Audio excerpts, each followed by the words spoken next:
काम असल्याचं पुन्हा एकदा खासदार वर्षा गायकवाड यांनी स्पष्ट केले। समविचारी पक्षांना सोबत घेऊनच निवडणूक लढवणार आहे। काँग्रेसची एकला चलोरेची भूमिका कायम असल्याचं वर्षा गायकवाड यांनी सांगितलं। रिपाईचे घटक पक्ष देखील सोबत येण्यास तयार असल्याचं वर्षा गायकवाड म्हणतात। आम्ही भाजप विरोधात लढणार आहोत याचा पुनरुच्चार देखील त्यांनी केला। इंडिया अलायन्स आणि महाविकास आघाडी एका कॉमन मिनिमम प्रोग्रामवर ठरली होती। जो कॉमन मिनिमम प्रोग्राम जो आहे तो संविधानाचा धागा आणि सर्वांना बरोबर घेऊन जाऊन जे आहे ते मुंबईच्या प्रश्नावरती लढण्याची आमची भूमिका आहे। आणि ती भूमिका आम्ही मागे काळात सुद्धा स्पष्टपणे सांगितलेली आहे की बाबा समता बंधुता न्याय स्वातंत्र्य या विषयावरती आमचा विश्वास आहे। कोणाला मारणं झोडणं हे आम्हाला त्या ठिकाणी पटत नाही आणि त्याच्यावर आम्ही जाऊ शकत नाही। जे कायदा हातात घेतात त्या ठिकाणी लोकांना मारण्याच्या गोष्टी बोलतात त्या गोष्टीला आमचा विरोध आहे। मुंबई महापालिका निवडणुकीत ठाकरे बंधूंची युती जवळपास निश्चित मानली जाते, तर मनसेशी वैचारिक मतभेद असल्याने मुंबई काँग्रेस यांनी ठाकरे बंधू सोबत न जाता स्वबळावर मुंबईत निवडणूक लढवण्याचा निर्णय एक प्रकारे घेतल्याचं पाहायला मिळतंय। मात्र मुंबई महापालिका निवडणुकीसाठी महाविकास आघाडी मिळून निवडणुकीच्या रिंगणात एकत्रित उतरली पाहिजे आणि त्यामध्ये राज ठाकरे हे सुद्धा सोबत असावेत यासाठी उद्धव ठाकरे प्रयत्न करणार असल्याची माहिती आहे। दरम्यान महायुती विरोधात मुंबई महापालिका निवडणूक जिंकायची असेल तर विरोधकांची वज्रमुठ आणखी घट्ट करून ताकद वाढवण्याच्या दृष्टिकोनातून उद्धव ठाकरे हे प्रयत्नशील असताना आता पुढे नेमकं काय घडतंय हे पाहणं महत्त्वाचं असेल।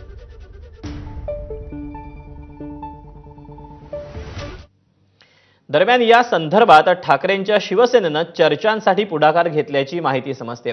ठाकरेंच्या शिवसेनेच्या एका बड्या नेत्यानं मुंबई काँग्रेस अध्यक्ष वर्षा गायकवाड यांची भेट घेतली अशी माहिती विश्वसनीय सूत्रांनी दिली।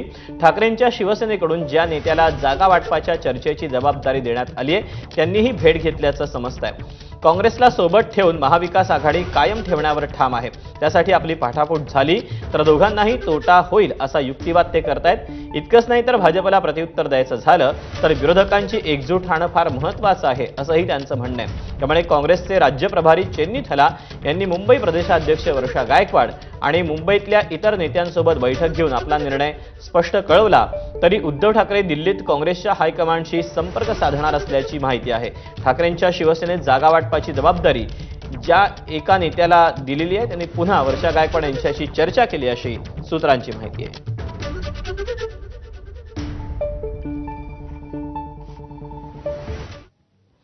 एकीकडे मुंबई महापालिकेत काँग्रेसनं एकला चलोरेची भूमिका घेतली त्यावरून महाविकास आघाडीत बिघाडी निर्माण होण्याची शक्यता आहे। किशोरी पेडणेकरांनी ही मोठी भूमिका मांडली आहे। मुंबईबाबत अजूनही अंतिम निर्णय नाही, अंतिम निर्णय येत नाही तोपर्यंत बिघाडी म्हणायची गरज नाही अशी माहिती किशोरी पेडणेकरांनी दिली। मुंबईत अजूनही मवियात बिघाडी नसल्याचं पेडणेकरांचं मत आहे। भाजप विरोधात सर्वांनी एकत्र यावं असं माझं मत असल्याचं पेडणेकर म्हणाल्या।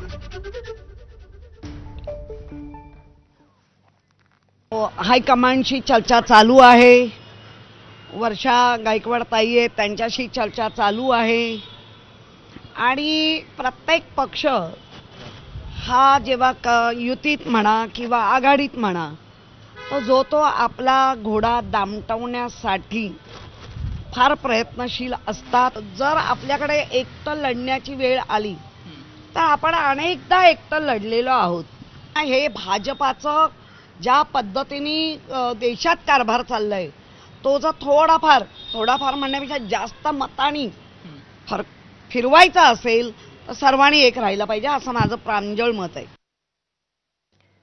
आणि या बातम्यांसोबत बुलेटिनमध्ये वेळ झाली छोट्याशा ब्रेकची। पाहत रहा एबीपी माझा।